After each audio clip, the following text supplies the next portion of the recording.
Hey there, this is Bill Sallade. Want to talk about this 1950s pier and beam. It's a pretty cool looking little house. The remodel was done really nice with some cool looking backsplash and white cabinets that are popular. Very clean house, nice wood floors, nice detail in the bathroom.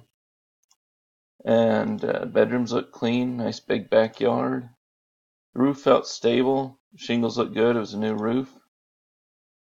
And then got up in the attic and I noticed, well, that's me there.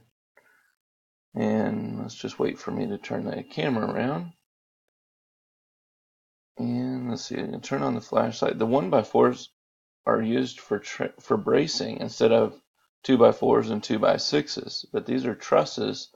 Normally trusses have 2x4 braces. And these trusses were job built with 1x4s. I was shocked at how sturdy it felt. Also saw some broken 1x4 braces. There's a missing one here. You see there's one on every one of the collar ties here, but they were missing some. Cracked 1x4 brace.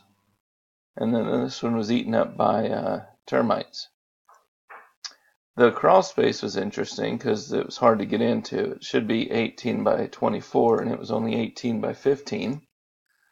They've done some previous foundation repairs, and that's what I want to show you in the crawl space.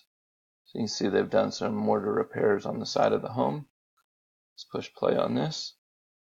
So, just wait for the light to come on. There's me again.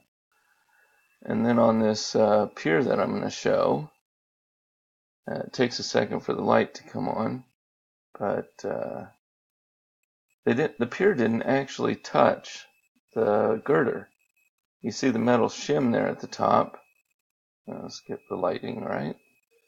Okay, now I'm going to push on it and you see it's actually loose. It doesn't actually touch the girder above it. And then over here you got some wood rot on every wet area underneath this house. There was wood rot. And then the piers, this one, the piers were touching the girder, but the girder wasn't touching the floor joist. So it was interesting that they went to all that effort and then didn't complete the job where the girder is supporting the floor joist. Here's a spot where a girder is attached to the floor joist, but the pier isn't attached to the girder. There's no shims underneath it, so it's not touching. Here's a close-up of that same spot. You see the girder is attached to the floor joist, but the pier is not touching it. Some more wood rot underneath the wet area. It's got some fungal growth there. And let's push this play on this video so you can see. Here's another girder and a pier. They even put a shim on it. But they don't actually meet. They don't touch each other. So the foundation contractor did their job halfway, which is very annoying. Some more wood rot underneath the wet area. Then you get to the HVAC closet. They've got the two different sizes of flue pipe, and they didn't use a proper transition from one size to the other. You get in the attic, and it's actually disconnected, and the flue pipe is resting on the air conditioning vent. Here's where the two pipes are supposed to be connected to one another. They're not supposed to be touching drywall or foamed with this non-fire rated foam. There should be a 1-inch gap around it.